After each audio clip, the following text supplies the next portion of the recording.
E está no ar mais um episódio do podcast Na Cadeira dos Incomparáveis. E hoje aqui com a gente, Leon Solon, cientista de dados e um dos cofundadores do Let's Data, uma empresa de educação em ciência de dados, que é nossa parceira, inclusive. Matheus, toca a vinheta.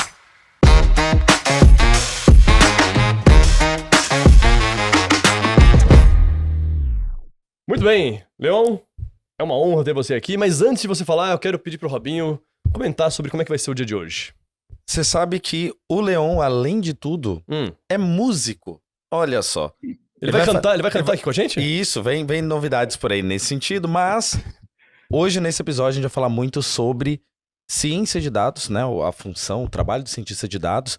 E vem ali um plus, Léo, sobre trabalhos freelancers. Porque o Leon também é um dos especialistas nessa área e vai trazer aqui várias dicas valiosas para nossa audiência hoje. É isso aí, eu ouvi dizer que o cara manja tudo de Upwork, Workana e mais uma dezena aí de plataformas de freelancer. Então, Leon, seja muito bem-vindo, meu amigo. Se apresenta pra galera. Ó, eu já gostei do negócio da cadeira dos incomparáveis. Duvido que alguém tenha uma cadeira tão grande igual a minha aqui, né? Isso aí é a Erle, a velhice já atingindo. Então, a cadeira do incomparável. Gostei do Faz jus ao nome. Pois é. Pô, primeiro, obrigado, né, por estar aqui. A gente sabe que essa parceria aí com a Experian e com o Let's Data é bem legal.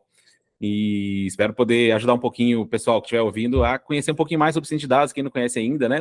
Vocês conhecem todos os analistas de dados e analistas de dados do Brasil inteiro, e o pessoal conhecer um pouquinho mais de ciência de dados e de freelance também, que fico lisonjeado aí de falar aqui da especialização em freelance, mas é um tema que eu gosto demais e vai ser bem legal da gente conversar, porque eu tenho bastante experiência nessa área mesmo. Eu acho que eu estava brincando aqui, né, nos bastidores, que de tradutor a cientista de dados, as dicas para poder trabalhar com freelance são mais ou menos as mesmas.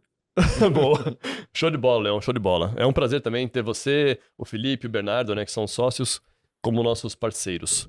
Leon, quero começar aqui já com a pergunta de 1 milhão, né? Qual que é a diferença de analista de dados ou análise de dados para ciência de dados? E já bate também na sequência a engenharia de dados, né? Esses três: engenharia, análise e ciência de dados.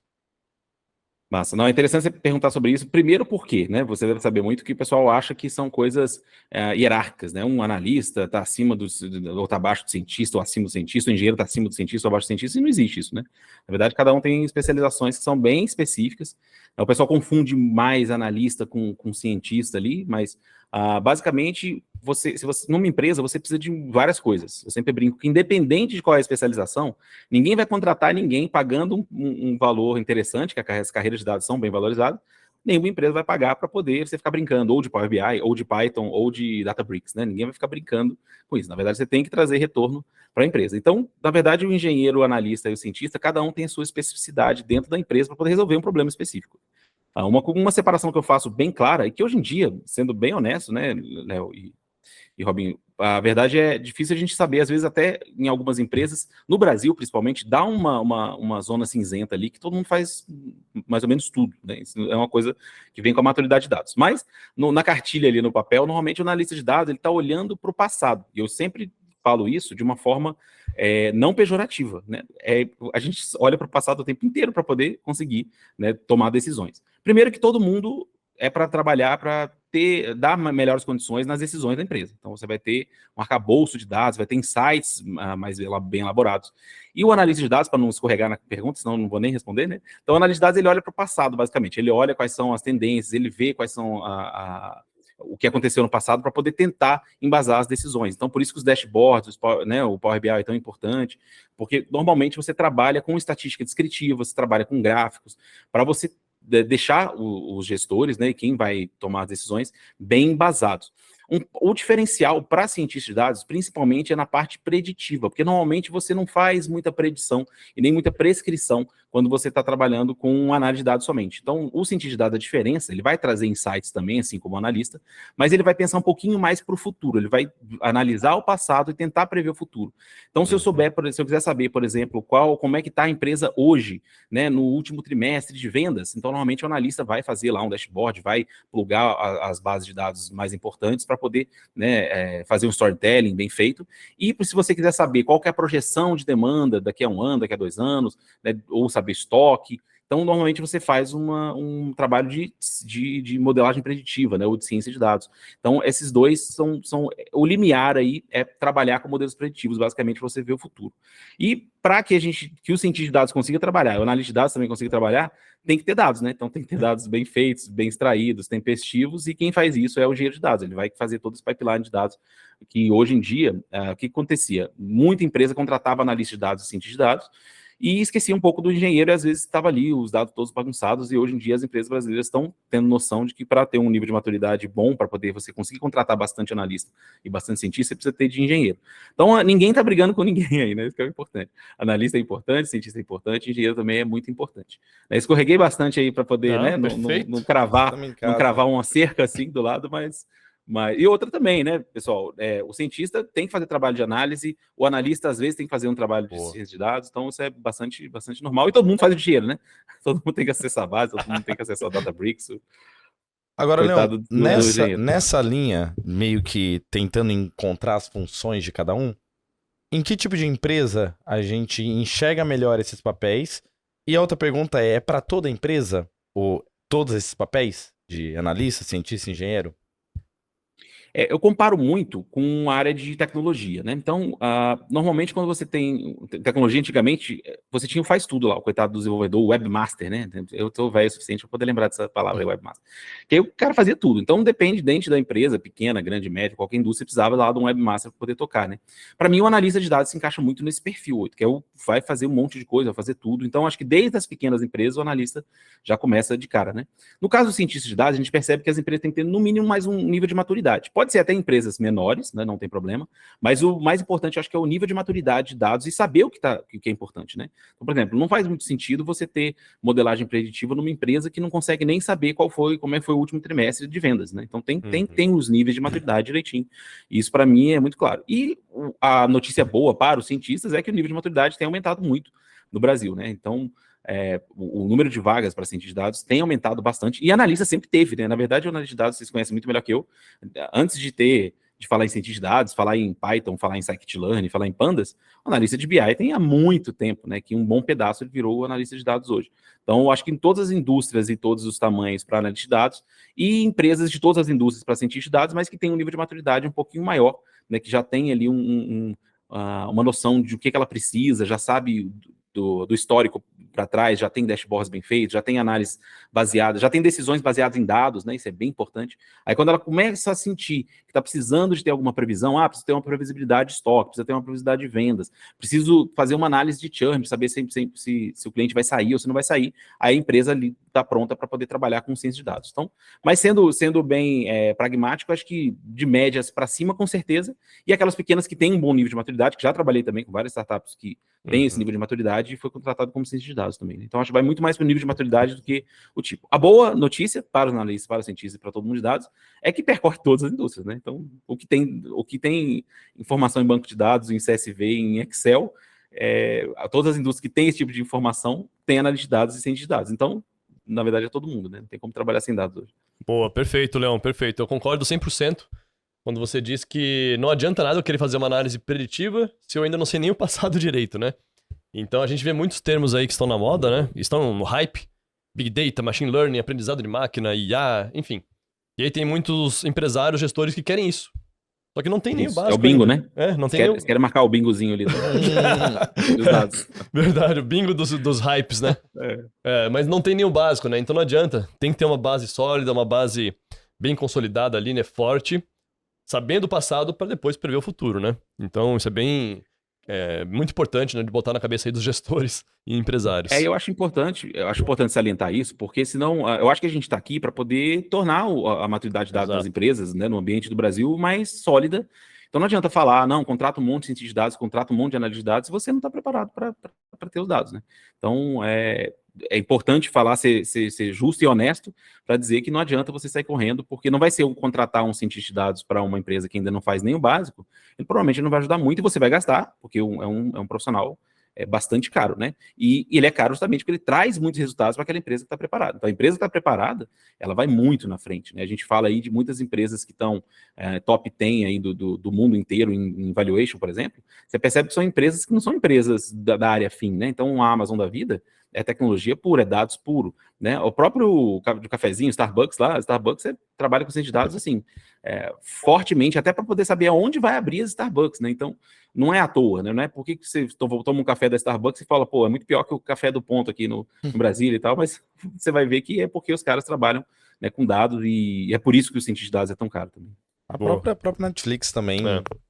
inclusive, a criou Netflix já total, né? séries com cenas trabalhadas com base em dados. Né? Ou seja, entendendo Isso. o perfil de cada... Aquela série Stranger Things, né? Foi mais ou menos isso, né? Pegou várias cenas de diferentes, enfim, análises que eles fizeram. Galera da minha idade, né? Começa a ver ali as referências As da referências década de antigas 80 e 90, cara. O Eu adorei. ET, sei lá, tem umas referências massas aí. Tem Até bastante só referência. puxar um Puxei. link aqui, inclusive, essa pergunta vai, na verdade, para vocês dois, tanto pro Leão Tá. quanto pro Léo. Se o Leão levantou uma bola, que é a questão do analista de dados, essa função sempre existiu, na verdade. Agora, nesse momento, parece que tá tão hypado isso, e aí as pessoas acabam achando que o analista de dados surgiu agora. A pergunta é, o que mudou, na verdade? E aí vai pros dois. De lá atrás para agora. O que mudou nas empresas que faz com que agora dá esse ar um pouco mais de urgência nisso? Vou deixar o Leão responder primeiro. Bom, aí, óbvio que vai ser o sentimento que eu avalio, né? Sim. E igual eu tava dizendo, né? Eu já avalio, eu já tenho experiência há muitos anos aí. E uma coisa que ficou inexorável foi o volume, né? Não tem como trabalhar mais sem dados. Eu tive computador PC XT, PC AT, sei lá. E na época você tinha ali o tempo do computador. Você chegava em casa, aí você ia estudar, você ia fazer as coisas, você ia ver um pouco, você vê, agora eu vou ficar no computador por 1 hora. Isso não existe mais em nenhuma indústria, né? Você trabalha o tempo inteiro no computador. Então, você está gerando dados o tempo inteiro. Então, o volume foi tão grande que hoje você não consegue fazer o básico de uma empresa sem trabalhar com dados. Então, agora não tem mais como fugir, né? Eu acho que eu vou fazer um paralelo aqui, não sei se vocês vão concordar com o paralelo ou não, mas eu faço o paralelo com o trabalho remoto. Então, por que trabalho remoto, né, acabou do nada, né? Começou a expandir do nada? Por causa da pandemia, né? Então, a pandemia veio atravessando todo mundo e as empresas tiveram que se virar para poder trabalhar remoto ou elas iam morrer. Então, para mim, dados é a mesma coisa. Veio uma enxurrada de dados, né? Você cada vez está produzindo mais dados e aquele que está do seu lado vai fazer um trabalho muito melhor porque ele está usando dados do que você. Então, as empresas tiveram que acordar porque elas estavam vendendo menos, estavam perdendo mais clientes, justamente porque ela não estava usando os próprios insights dos dados, né? E antes eu via muito, a gente até conversou um pouquinho disso, né, Léo, lá no nosso podcast, que muita gente via a análise de dados como um dashboard lá na parede. Às vezes muita gente até deve ter gastado muito dinheiro mesmo sem utilizar de verdade o dashboard. Mas o que foi acontecendo? Foi tendo a concorrência cada vez maior e o que usava o dashboard de verdade, né, com as KPIs direitinhas, que estava indicando ali o que ia dar resultado ou não para a empresa dele, ele ficou na frente e acabou com a concorrência. Então, acho que o volume, o uso de dados, no fim das contas, as empresas que não são data-driven vão morrer, né? Então, acho que isso ficou bem claro e as empresas tiveram que correr atrás de profissionais, né, de dados. Perfeito. Eu concordo 100%, Leão. E eu adiciono também o seguinte, que antigamente sempre existiu o BI desde a década de, sei lá, de 70, 80, né? BI é antigo, um termo antigo. Só que na época, anteriormente, lá na década de 80, somente 80, 90 até na década de 2000, tá? Somente quem era de TI conseguia criar relatório. Porque era difícil trabalhar com dados, tinha que ter conhecimento técnico, digamos. Aí com o surgimento, né, de ferramentas mais fáceis de serem trabalhadas por áreas de negócio, começou a se popularizar. E aí muitos analistas de negócios estão migrando para a área de dados, né? Então, antigamente, quem fazia relatório era TI. Hoje não. Hoje, TI praticamente dá suporte apenas, né? Não é mais a TI quem cria relatórios. Então, por isso que a gente vê bastante analista de dados hoje, né? E o cara que é analista de dados, ele não é da área de TI, ele veio de negócio, né? Então, tem muito mais analista de negócio no mundo do que de TI, né? Então... exato. Na verdade, é aí que abriu o leque gigantescamente. Exatamente. Vamos Cara, fazer... na verdade, eu fico pensando em ciência de dados, que hoje em dia fazer ciência de dados você tem que saber programar um pouco, né? Exato. Então, no caso da análise de dados, eu acho que você foi certeiro, eu nem tinha pensado nisso, é verdade. Agora, mas facilitou demais as ferramentas, né? Exato. É impressionante como melhorou. E é engraçado, cara, que tem a ver um pouco com a minha história também, que você falou aí, de analista de dados, né? A minha carreira sempre foi de desenvolvimento, trabalhei com desenvolvimento há muito tempo, E eu percebi que, para trabalhar no mínimo como analista, como cientista ou como engenheiro, eu ia ter um impacto muito maior no negócio do que sendo só de tecnologia. Não estou falando mal do pessoal de tecnologia, não, porque eu também, não tem problema não. É uma carreira ótima, né? Cada um tem os seus gostos. Né? Mas eu vou fazer uma brincadeirinha aqui, o pessoal não vai gostar, mas o que seria do Amarela se não fosse o mau gosto, né? Sempre tem gente que gosta de tudo, escovar vídeo. Também já fui assim, seria feliz, como chama, que eu brincava? Fecha a porta, passa pizza embaixo e sai código por cima, né? Não tem problema nenhum, viveria a vida inteira assim. Mas quando eu tive contato com dados, eu percebi justamente isso. Que eu falei, putz, é muito mais legal, você tem impacto, né, no negócio, né? Obviamente que os seus conhecimentos ajudam para saber o ferramental, mas de você impactar o negócio é muito mais interessante. Eu acho que a facilidade das ferramentas, como você falou, eu não tinha nem pensado mesmo, ajudou muito os analistas de negócios a não precisarem mais da tecnologia para poder conseguir resultados, né, importantes para a empresa. Né? Perfeito, Leão, perfeito. Eu também sou adepto a essa questão de ajudar com negócios também, né? Não somente na parte técnica. Eu sempre também, cara, interessante, porque eu também era o tarado do técnico. Eu era o tarado lá do DAX avançado e só queria fazer aquilo, sem saber muito bem o porquê que tava fazendo, né? Então eu queria aprender tecnicamente.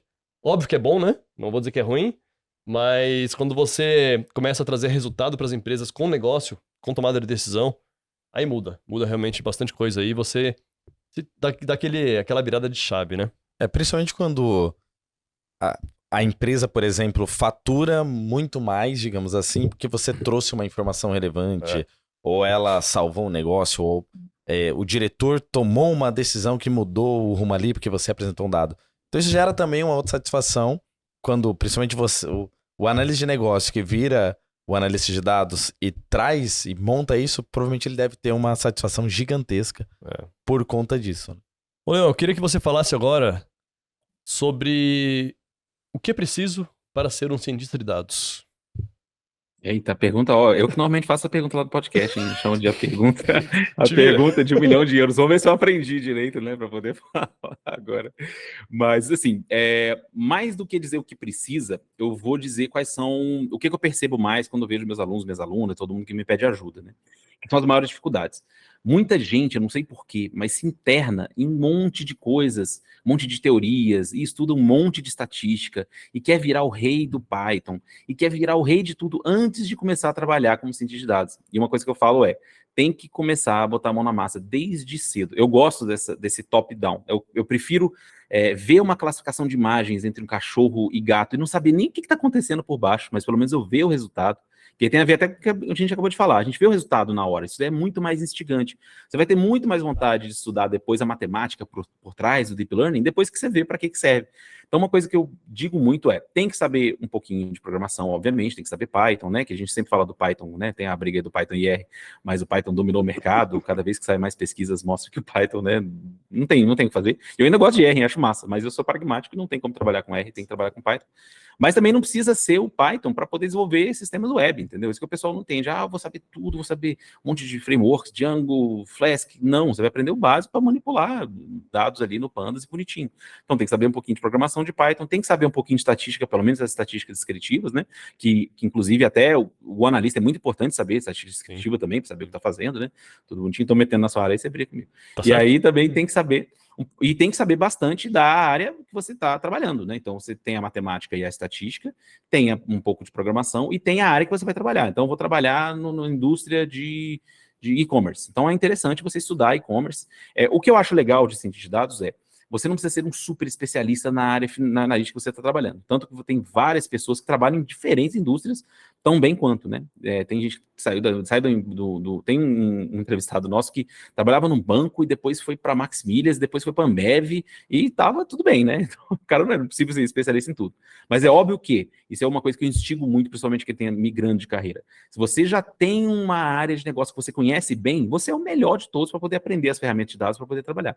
Então, sabendo programação, sabendo um pouco de estatística e um pouco de matemática, e sabendo a área de negócio, você tem grandes chances de começar bem a trabalhar. E sem ficar querendo virar graduado em estatística, sem querer virar o maior programador de Python de toda a história, né? Então, e uma coisa que no caso de vocês também, tenho certeza, dos analistas de dados, a gente vai estudar o resto da vida, né? Não tem muito o que fazer. Sempre está surgindo coisas novas, sempre está surgindo tudo bonitinho, então tem que gostar. Eu acho que esse negócio de você gostar de resolver problemas é o principal, mas você estudando bem Python, você estudando estatística, né? E não é tudo de estatística, estudando matemática e estudando a área de negócio, grandes chances de você já conseguir resultados legais como cientista de dados para começar, e depois você vai trabalhando, né? Vai trabalhando com algoritmos de modelos preditivos, pode trabalhar com redes neurais, porque o pessoal fala muito de modelo generativo e acaba querendo trabalhar com deep learning logo e aprender deep learning. Não faz isso não, né? O mundo, eu brinco que quem paga os boletos são os dados tabulares, não é NLP e nem, sei lá, não é tratamento de... não é imagem, né? É boleto, é venda, é cliente, né, é estoque. Então, o mundo gira em torno disso, né? Então, Maravilha. para poder se tornar um cientista de dados, acho que é por aí mesmo.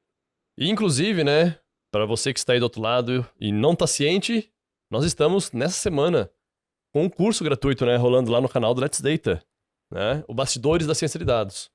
E já teve 2 aulas. A aula 1, que foi mais sobre SQL, né, Leon? A aula 2, que foi mais sobre Python. E a aula 3, que é hoje, inclusive, dia 28 de setembro, hoje tem a aula 3, que é sobre Machine Learning. Fala um pouquinho aí qual que é o objetivo desse curso gratuito, né, que vocês estão... É isso mesmo. Esses eventos, esses cursos que a gente dá, né, surge muito do porquê que a gente criou o Let's Data, né? Então aproveita e já conta a história também do Let's Data, tá bom? Ah, legal, top. O Let's Data tem uma história interessante, né? Boa.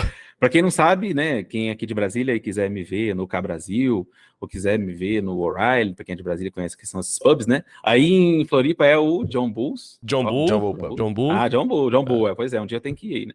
Eu sou vocalista amador de umas bandas de rock, né? E é engraçado que tive várias parcerias interessantes, assim, vindos da música. E o Let's Data, por que parece, surgiu da música também, né? São 2 guitarristas de uma banda minha, e um trabalhava com administração e o outro era engenheiro elétrico. E os 2 quiseram migrar para a área de dados e vieram conversar comigo em tempos diferentes, né? A gente já tinha essa banda, e o Bernardo foi embora para Portugal e a banda acabou por causa dele, né? Acabou por causa dele. Pelo menos o Let's Data surgiu. Né? E aí, quando ele foi para Portugal, ele me perguntou, Leon, o que eu faço? Cara, eu gosto muito da área de dados. Você quer ajuda? Ele, cara, eu quero ajuda. E aí eu fiquei muito feliz que ele conseguiu, né? Hoje ele é cientista de dados. O primeiro emprego dele em dados já foi como sênior, né? Ele já entrou direto como sênior. Né? Fiquei muito feliz com isso. É engraçado isso, né? Mas eu brinco muito com essa parte de migração. A migração é interessante porque você já tem uma vida, né? Para trás. Você já sabe fazer as coisas, e aconteceu isso com o Bernardo. E o Felipe depois veio também, Leon, eu tô cansado de administração. O Felipe trabalha muito tempo com criação de cursos, né? E ele queria trabalhar um pouquinho com dados. E aí eu ajudei ele a migrar de carreira também. Então eu ajudei os 2.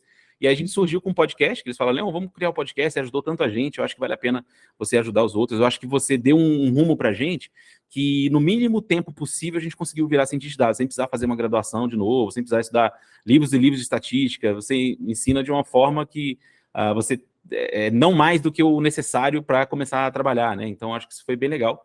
E aí a gente faz esses cursos justamente para poder mostrar isso, que não é um bicho de 7 cabeças. A gente começa ali com SQL, a gente começou com SQL, justamente para poder mostrar como é que funciona, como é simples você trabalhar com SQL, já extrair insights, né?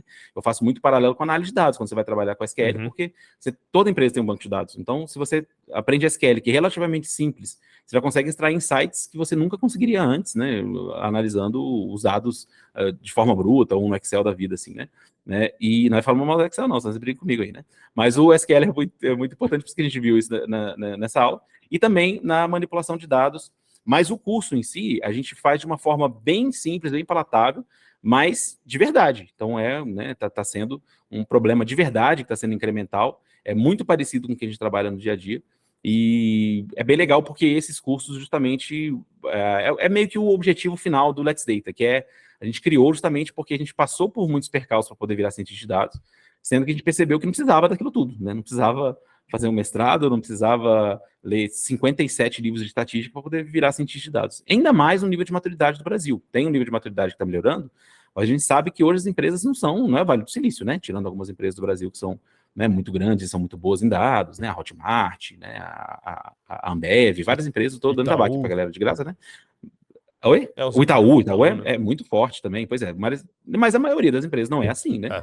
Então a gente sabe que você trabalhar com ciência de dados, você trabalhando dessa forma. Então no evento a gente está mostrando justamente isso, né? Que não é um bicho de 7 cabeças, né? Já sai no final com um resultado, e na última aula, né, que vai combinar, vamos mostrar um modelinho preditivo porque senão vão dizer que eu estou enrolando, né? Pô, não mostrou SQL, mostrou Pandas, mostrou Python, mas não vai ter Machine Learning? Então, no último dia tem machine learning. E estão todos convidados, né? Isso Quem aí. perdeu as duas primeiras aulas, né? Vamos escrever que dá tempo ainda para poder ver a última aula. É isso aí, o link tá aqui na descrição, tá? Hoje, 20 horas, aula com o Leon sobre machine learning. Aliás, machine learning, que bicho é esse, né? Boa. É isso que você ia perguntar, né, Robinho? Ah, que legal, hein? Que é esse bicho machine Ó, que learning? legal. Olha, o pessoal pergunta muito, né? Porque machine learning é um pedaço de código que aprende sozinho, que coisa estranha, né? Então, qual que é a diferença?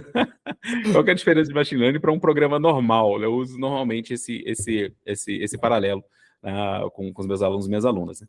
Imagina que você quer fazer um programa que vai diferenciar um cachorro e um gato. E aí você olha para a foto do cachorro e para o gato, você percebe que o gato tem olho azul e o cachorro tem olho preto. Então você olhou, você achou o padrão e você programa. Se você achar um olho preto na foto, ele é um cachorro. Se você achar um olho azul na foto, ele é um gato. Aí quando você troca, né, você pega um gato que tem um olho preto, lascou, né? Não classifica direito. Porque justamente o machine learning ele vai aprender os padrões por si só. Um programa normal, não. Então, um programa normal, a gente tem que entender quais são os padrões para a gente descrever aquilo e aí a máquina vai fazer o que a gente manda. O legal de machine learning é que ele acha padrões. Nesse paralelo dos olhos do gato, mesma coisa, por exemplo, você vai achar padrões nas suas vendas, vai achar padrões nos seus clientes, para poder saber quem tem mais chance de sair, não tem, é quem está acima de 50, é quem é acima quem é abaixo de 30, é mulher ou homem, é quem já está na empresa há muito tempo, é quem paga um cartão de crédito ou paga com boleto. Então, todas essas informações, o modelo de machine learning aprende sozinho, coisa que é impossível. Quando é 2, 3 colunas e 100 clientes, a gente consegue ver lá no Excel, consegue fazer os filtros, né?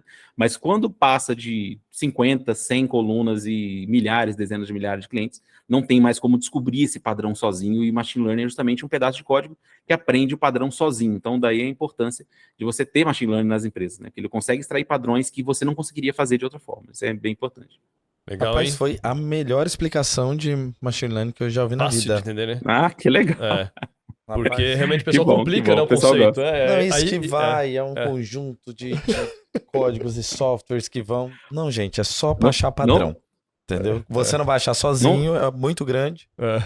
Boa. Não falei de matemática, não falei de estatística, não falei de deep learning, rede neural, você viu aí, né? Não, isso ficou até parecendo algo meio assim, mas Místico, né? é isso. Místico. Muito bom, muito bom. Ô, Leão, mas já que você falou, eu sei que aqui também na nossa audiência tem as pessoas que são mais avançadas, né? Gosta de saber o que rola por trás. Qual a diferença daí de estatística e machine learning? Como é que um se complementa Na verdade, com o assim, outro? Massa. Ó, os estatísticos agora vão me cancelar aí, hein? Cuidado. Tem muita gente que fala que machine learning é só estatística, né? Mas, na verdade, tem muito mais que isso. Eu brinco, por exemplo, você fazer um Jupyter Notebook, né? Que é onde a gente trabalha normalmente para poder fazer os primeiros insights ali dos seus modelos, é uma coisa. Na hora de você colocar isso em produção, já é um pouco mais complicado, né? Então, estatística é uma parte muito importante, obviamente, né? Mas a diferença que você tem normalmente é porque você tem, a partir de algoritmos, por exemplo, você tem algoritmos que são não paramétricos, né, e paramétricos da estatística, que são regressões lineares, regressões, né, regressão logística, que já vem da estatística há muito tempo. Mas você tem muitos algoritmos que surgiram depois, que usam da estatística, obviamente, mas que tem um conjunto ali que está meio disjunto da estatística, né? Então, machine learning é mais que estatística, é bem mais do que estatística, mas a base de tudo, com certeza, é você ter os modelos estatísticos, né? Uhum. A gente fala muito que os modelos lineares normalmente são modelos de estatística e modelos... E todo mundo está chamando de machine learning hoje em dia, né? Tem gente que briga com isso. Então, tem gente que não gosta de chamar a regressão linear, por exemplo, de machine learning, né? Mas você tem... É o que o pessoal já colocou todo mundo no mesmo balaio e colocou. Mas, basicamente, você tem modelos de regressão como sendo a estatística pura ali, entre aspas, mas desde então você já tem muitos outros modelos baseados em árvore, que hoje em dia são até os que mais utilizados, que não pode ser chamado de estatística, né? Tem um pedaço de estatística ali no meio, tem probabilidades, tem alguma coisa, mas o que eu quero dizer é o seguinte, você não tem como só estudar estatística saber fazer um modelo de gradient boosting, né? E o contrário dá, né? Alguém que trabalha com ciência de dados consegue trabalhar com modelos lineares, com modelos estatísticos. Então ciência de dados, então tá acima de estatística, né? Tá bem acima, assim, né? Você cancelou. Confirma aí, sim ou não? Não. Ô, Leão. Tamo junto. Então tá. Eu gosto muito do modelo de árvore de decisão, porque deixa bem claro, né? O que ele faz por trás, né? Que é achar as decisões ali, os quadrinhos com os Cs, né? Com os ifs. Quando você faz, como você falou, né? Um exemplo com 3 colunas, 5, beleza, você consegue criar ali os padrões. Mas agora imagina 50 colunas, né? São várias decisões que você tem que fazer. E ele vai destrinchando aquela árvore, que fica bem legal, né? E fica bem visual. É uma forma, acho que talvez na minha opinião, não sei, me corrija se eu estiver errado, é um modelo que dá pra melhor ver, assim, a parte visual, né? Entender de forma visual. Não sei se você Cara, consegue explicar de uma não, forma visual com outro modelo também. é bem legal. Normalmente, sei lá, você vai fazer uma análise de crédito, né? E você quer fazer uma árvore de decisão baseada para saber se a pessoa pode ter aquele crédito ou não pode ter aquele crédito. O legal da árvore de decisão e de machine learning, ele encontra os padrões sozinhos, lembra? Então, como ele encontra os padrões sozinhos, ele vai fazer as divisões das árvores. Isso. Pessoa que tem mais de 30, menos de 30. É igual o seguro também, de carro, né? Por que no seguro de carro, né, abaixo de 21, você é muito mais caro do que 43, né? Porque sabe que eu sou vovozinho, vou devagar, mas isso o machine learning vai achar lá. E é legal você falar desse negócio do modelo de árvore de decisão, e você disse que ele é muito visual. E olha que legal isso. Tem muita empresa que fica muito medo de colocar machine learning, né, como uma coisa que vai tomar a decisão, e aí o modelo de árvore é ótimo para você começar, porque a pessoa vai conseguir enxergar, eu estou dando crédito porque é mais que 30, é de Florianópolis que paga bem, né, igual vocês aí, paga direitinho os boletos, e sei lá, né, e é cliente do banco há mais de 5 anos. Então, é um modelo que é bem interessante, e até digo para as pessoas que vão trabalhar, até uma dica que eu vou dar aqui, né? Você nem pediu, eu já estou dando dica de graça aqui. Mas imagina que alguém quer trabalhar com ciência de dados e já está numa empresa. Então, quando ela já está numa empresa, ela sabe quais são os problemas. Então, tenta aplicar algum algoritmo de machine learning que vai resolver aquele problema ali. E o algoritmo de árvores de decisão é bem legal, porque você vai conseguir explicar isso para o seu chefe, né? Para sua chefe. Não é aquela caixa preta, né? Não é aquela caixa preta cheia de mistério dentro, né?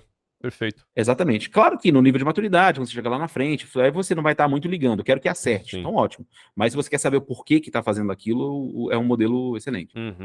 Bacana, show demais. Leão, vamos falar um pouquinho agora sobre uma das suas outras especialidades, né? Que é encontrar trabalhos freelancer. Tem muitos alunos aqui, muitos, inclusive mentorados, nossos seguidores, né? Que querem também colocar esse pezinho, né, no mundo de venda de projetos. E eu sempre recomendo também fazer em paralelo, né? Não fazer loucura. Não, jamais sair do CLT, da empresa, para arriscar a vida como consultor. Mas fazer freelancer é uma forma excelente, né? De você ganhar experiência e tudo mais. Conta um pouquinho mais aí, como é que você... De onde que você veio com essa ideia, né? Por que você começou a fazer freelancer? E como é que você deu os primeiros passos? Cara, excelente pergunta. Na verdade, eu brinco, né? O pessoal não quer saber de Python, não, que o pessoal quer saber de freelance, né? Que toda vez que eu coloco alguma coisa no Instagram de freelance, chove na DM um monte de coisa.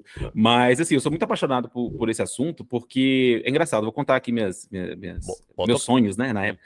Eu morria de vontade, cara, de sair do país, morria de vontade. Cara, eu quero morar fora, quero trabalhar fora, e achava muito legal que aquilo, só que eu nunca saí, super provinciano, nunca saí da cidade onde eu tô hoje, né? E quando eu vi que surgiu essa oportunidade de você trabalhar para empresas lá fora, né, com times lá fora, ganhando em dólar e ainda tendo experiência, eu ainda achei que era inalcançável. Lá em 2018, sei lá, quando eu comecei, falei, vai ter um monte de chinês e indiano lá que vai fazer um negócio por $2 e vão ferir os chineses e os indianos e não vão atrás de mim.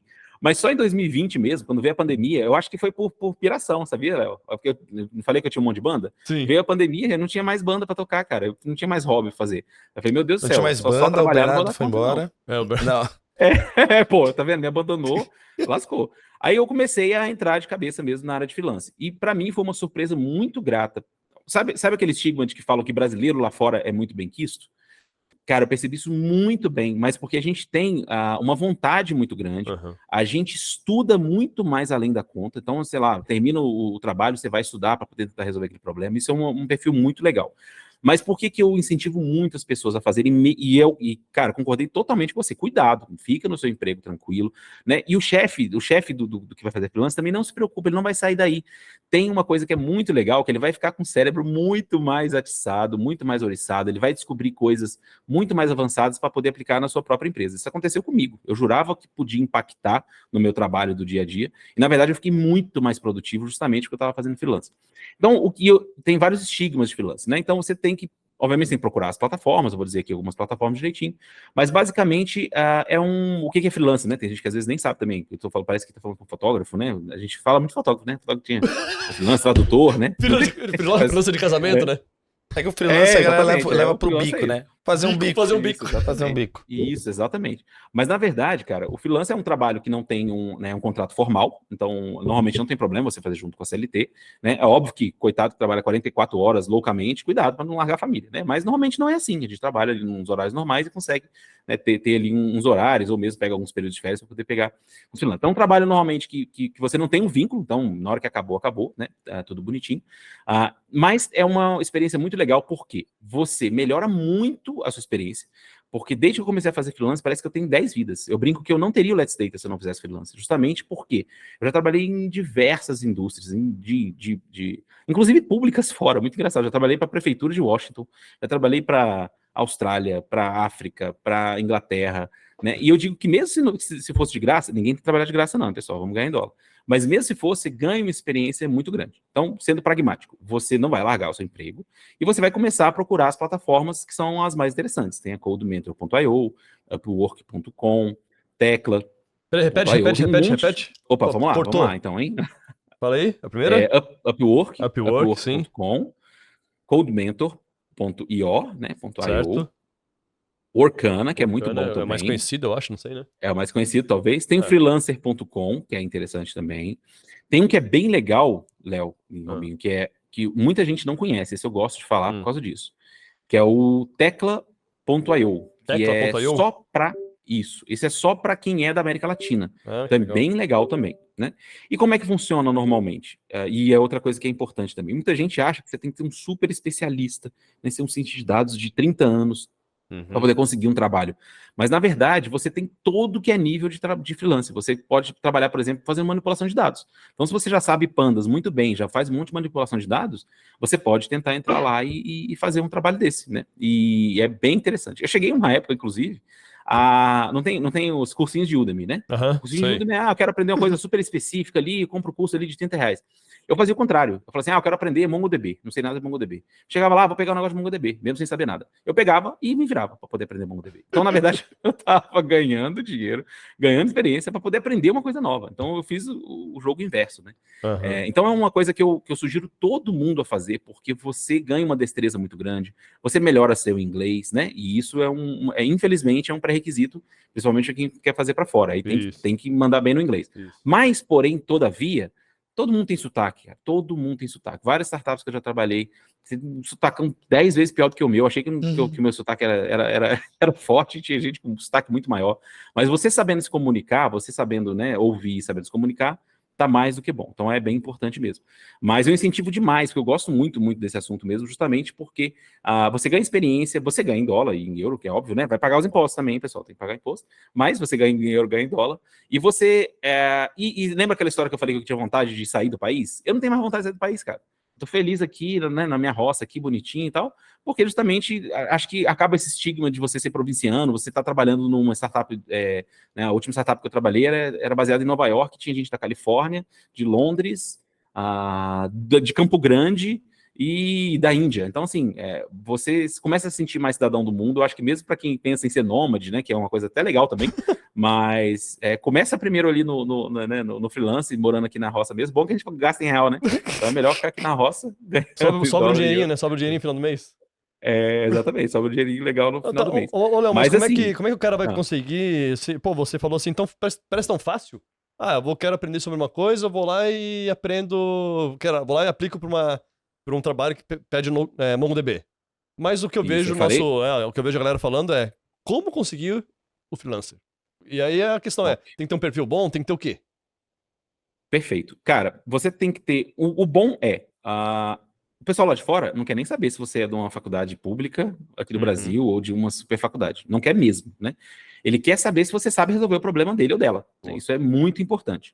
Só que tem um ônus aí que tem que ser pago. E muita gente às vezes não quer pagar, Léo. Isso eu tenho até que falar de verdade assim. Mas todo mundo que paga esse ônus consegue fazer. Olha que poucas vezes vocês vão falar tão deterministicamente. Mas eu já ajudei tanta gente a trabalhar com freelance, tanta gente, que isso eu falo de forma determinística. Se você seguir do jeito que eu falar, você consegue freelance. Resta saber se você... gostou, hein? Determinístico. Gostei. Resta saber se você vai querer pagar o ônus. É isso que eu vou falar. Então, por exemplo, qual que é o ônus? Cara, você tem que ser o maníaco por reviews. Como é que você sai da massa? Tem muita gente. Você tem que ter review. Então você vai começar a trabalhar ganhando pouco, ou às vezes ganhando até nada. Por que você pode fazer isso? Eu sei muito de pandas, ou sei muito de Power BI, ou sei muito de Excel. Eu vou procurar um trabalho que eu consiga fazer. Ah, eu consigo fazer esse. Você vai já falar para a pessoa que o seu possível contratante, você vai descrever tudo que você vai fazer. Eu vou abrir o Excel e vou fazer tal filtro, e te entrego em 3 dias e não sei o que, não sei o que, não sei o que, e faço por $3. A chance de você conseguir é muito maior de quem não quer pagar o ônus de ganhar menos agora para poder conseguir os reviews depois. Certo. Porque uma vez que você consegue os primeiros reviews, você se destaca no frente da massa. Então, isso foi muito claro em todas as plataformas que eu já trabalhei. Né? Até você ter o primeiro, você está ralando ali, procura aqui, não deu. O primeiro que você consegue o primeiro review, já é outra diferença. E uma coisa que é muito legal, que o pessoal não sabe também, né? Aí era bom cortar depois, né? Quando o chefe tampa o ouvido aí. O que é legal também? Normalmente, quando você está fazendo freelance nas plataformas, no Upwork é assim, por exemplo. Tenho 5 reviews já de trabalhinhos que eu fiz, todos lá, merrequinha, pingou $5 lá, só pra você ficar feliz, mas você ganhou o review. O review vale mais do que dinheiro. Bota isso na cabeça da galera, né? Então, o review vale mais do que dinheiro. Conseguir 5 reviews, você vai começar a ser chamado para vagas que não são abertas no público. E muitas delas são de posições permanentes. Isso acontece demais. Então, você começa a ter 5, 6, 7 reviews, você começa a receber uma vaga, uma empresa da Inglaterra te chamou para você participar de uma entrevista. Ela vai ter muito menos gente, porque não vai estar no aberto, e a pessoa já procurou você, né? Então você consegue até conseguir vagas permanentes assim. Eu conheço muitas pessoas, né? Tem até alguns Kaggle Grandmasters que não são de competição, né? Quem não sabe, o Kaggle é o site de competições de ciência de dados, mas lá você tem, né, uns títulos que são Grandmasters, né? Que é quem é muito bom, né? O Mário Filho, por exemplo, é um cara que é um Kaggle Grandmaster de competições, é brasileiro. Mas tem também outros tipos, que é de notebooks, é de outras coisas lá. E muitos deles começaram a trabalhar pela Upwork, né, e conseguem vagas em posições finais de empresas muito grandes. O último colega que eu conversei, ele começou na Upwork, começou com um cliente, e hoje ele trabalha na Vodafone, nos Estados Unidos, né, por conta da Upwork. Então ele recebeu um convite da Vodafone, Legal. e a Vodafone... Então tem isso ainda, né, tem a parte do freelance, mas também quando você começa a ganhar muitos reviews é assim. Então, para poder responder mais diretamente, é fácil? Não é fácil, porque exige esforço também, né? Você tem que ficar lá olhando, Claro. procurando as coisas, aplicando, mas faça tudo atrás do review. Se você conseguir bons reviews, aí você consegue destravar o tanto que você quiser. Não fique preocupado se você não é um cientista de dados de 10 anos de experiência. Você tem que saber executar aquela tarefa, que é o que a pessoa quer, né? Você tem que se colocar no lugar da pessoa que está contratando. Ela quer aquilo rápido, né? E que você consiga fazer. Se você conseguir demonstrar que você consegue fazer naquele tempo que a pessoa quer de uma forma de qualidade, pode ter certeza que você vai conseguir, né? Eu dei muita sorte que até hoje eu não consegui nenhuma nota, nenhum review com menos de nota 5, né? De 0 a 5. Mas justamente porque eu gosto muito do over-delivery também, né? Que a gente fala muito dessa palavra, que é você fazer bem feito, você entregar às vezes até a mais, para você garantir o review. Uma vez que você tem bons reviews, você destaca absurdamente e dá muitas vezes até para trabalhar com isso. Maravilha, top demais. Ô, Leon, então beleza, entendemos que tem que passar pela penúria ali um tempo. Passado isso, vai ganhar dinheiro depois ou não? Tipo, a galera paga bem ou não? Cara, não precisa nem falar que paga bem, porque é só olhar para o câmbio, né? Então, qualquer $1.000 é R$5.000. E paga muito bem. Por que paga bem também? Porque eles são bonzinhos e tal? Claro que não. Uma empresa, uma startup, por exemplo, nos Estados Unidos, se vocês olharem lá, né, os dados, no Vale do Silício, um bom cientista de dados, um bom analista de dados, não ganha menos do que 180, $200.000 por ano. É muito dinheiro, muito dinheiro mesmo. É muito dinheiro mesmo. Então, tá na Califórnia, tudo bonitinho. Então, o que acontece? As empresas startups acabou de receber um investimento. Ela trabalha remoto já, porque ela não tem nem escritório.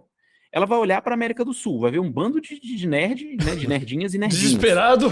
Que vão desesperado por dólar. E vai pagar $60.000, que dá para pagar, que ele contrataria, né, ele vai contratar 3 no lugar de 1.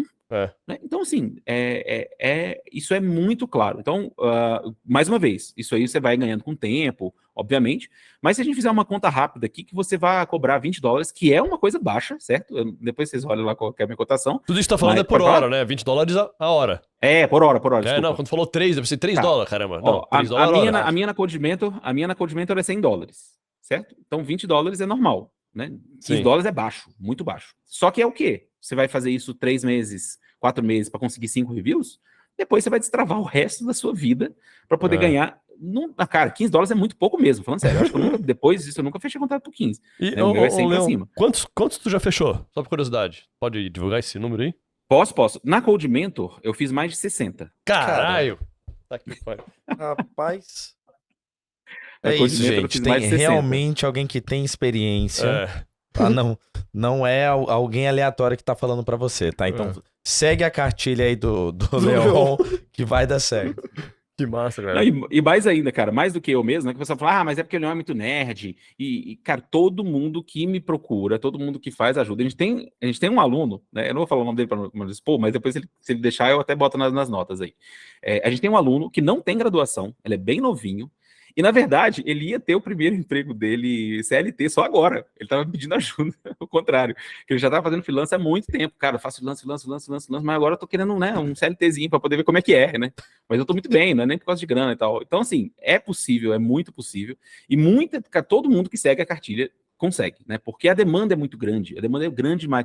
Não teve layoff lá fora. Se você olhar todos os dados, já está crescendo absurdamente. O pessoal não vê os layoffs. Os layoffs foram as que a gente chama de FAANG, né? Que são as empresas grandonas. As empresas grandonas demitiram muita gente. Só que as startups continuam lá, cheias de dinheiro dos investidores e sem conseguir contratar as pessoas que eles querem, né? E isso é quem mais contrata, não é FAANG o que mais contrata, né? A gente tem aquele imaginário de que o Google, né, tem metade do Vale do Silício. Na verdade, vai olhar um pedacinho do Vale do Silício é das grandes empresas. Na grande maioria são startups, né? E essas startups, elas já estão acostumadas com remoto, elas já estão acostumadas com quem não fala, né, um inglês totalmente perfeito e correto. Então, assim, tá tudo. E outra coisa que eu esqueci de falar. Por que então, Leon, por que não pega então, né, um português lá que ganha um pouco menor, o coitado do Bernardo lá, né, ralando, ou alguém lá do leste europeu também, por causa do time zone, cara. Olha que legal. A gente deu essa sorte ainda que a gente é assim nos Estados Unidos. Então, a gente é 1 hora de Nova York, é 4 horas da Califórnia. Já pensou alguém de Portugal trabalhando para a Califórnia, que está em extremos opostos, assim, quase? É quase impossível. Então, a gente ainda tem essa vantagem de estar no time zone dos Estados Unidos, que é onde tem mais, né? Disparado, assim. Então, é cair de cabeça, vale a pena. Legal demais. Vocês viram que eu me empolgo, né? Eu ia ficar 2 horas aqui falando de filme. Não, o legal é que também tem muita oportunidade para analista também. Tem muito trabalho lá de análise. Né? Tem muita coisa de Power BI também. Então isso é muito bacana. Tem muita coisa. Pode falar? Claro, vai brigar. Vai brigar comigo, vai brigar comigo. Qual foi um dos primeiros trabalhos que eu fiz na Code Mentor? Foi de Tableau. Tableau? Foi de Tableau. Então, Power BI, é porque Tableau eu sabia um pouquinho, eu não sabia Power BI. E Power BI, cara, é coalhado. Tem muito trabalho mesmo de Power BI. Inclusive, igual eu falei, cara, tem de Excel, tem de LaTeX. Quem não sabe o que é LaTeX, de escrever... Nossa, escrever texto lá, né? Eu já fiz um de LaTeX. Por review, você vai fazer tudo, hein, galera? O que você sabe... eu sei como é que monta a lâmpada, você vai ganhar o review, não tem problema. Aí depois você vai escolher o que você quer, né?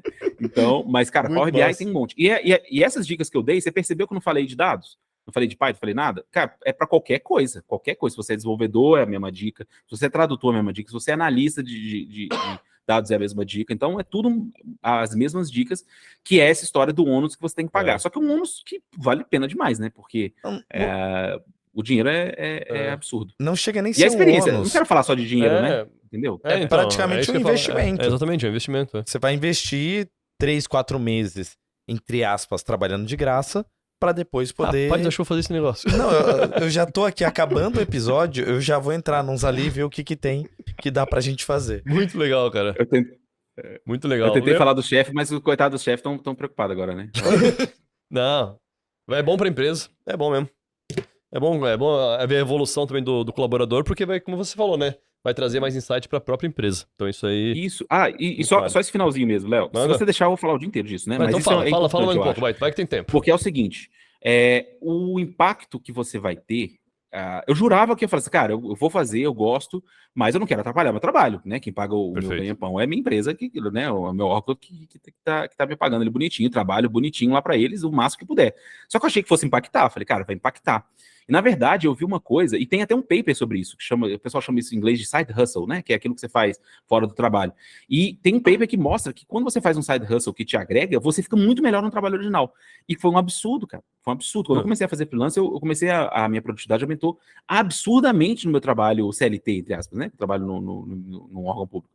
Então, assim, para mim, foi mais uma vantagem ainda, né? Porque você tira um troco, você ganha experiência e você ainda melhora o trabalho que você faz ali. Eu olhava uns scripts que eu fazia no início e ficava com vergonha dos meus próprios scripts. Meu Deus do céu, que diabo é isso que eu fazia aqui, né?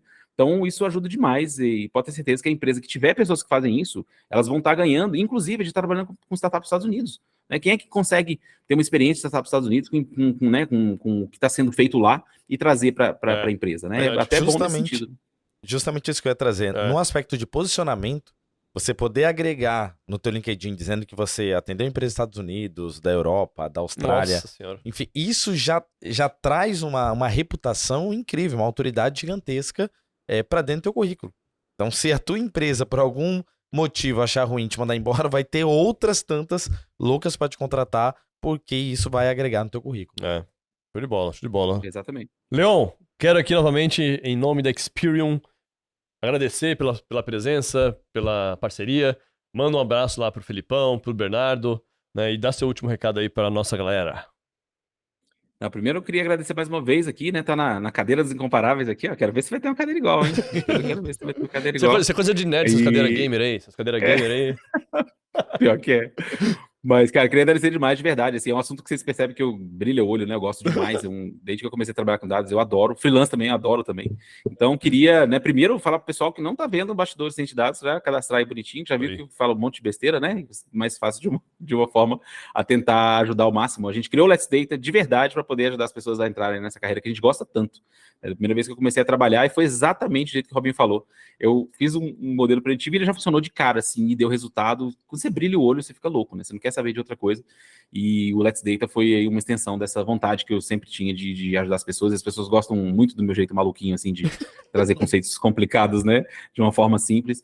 E acho que ter esse reconhecimento aqui com essa parceria com vocês também é uma cereja do bolo que a gente fica muito feliz. Obrigadão pelo convite. Nós que agradecemos, cara. Show de bola, hein? Sensacional. Leon, aqui nós temos um ritual de fechamento que você vai olhar pra sua câmera aí. No 3, você vai fazer assim, ó. Ah, você tá sem a câmera aí, né? Não tá precisando. Você vai. Eu não tô te vendo, dá um soquinho pro ar e fala pra cima. Soquinho pro ar, pra cima. Ah, massa. Tipo Pelé assim, não? Tipo Pelé, pode ser. Tipo Pelé. Ah, isso aí. pronto. No 3, hein? No 3, tá bom? E é pra cima, hein? No 3, então bora. 1, 2, 3. Pra cima. Incomparáveis.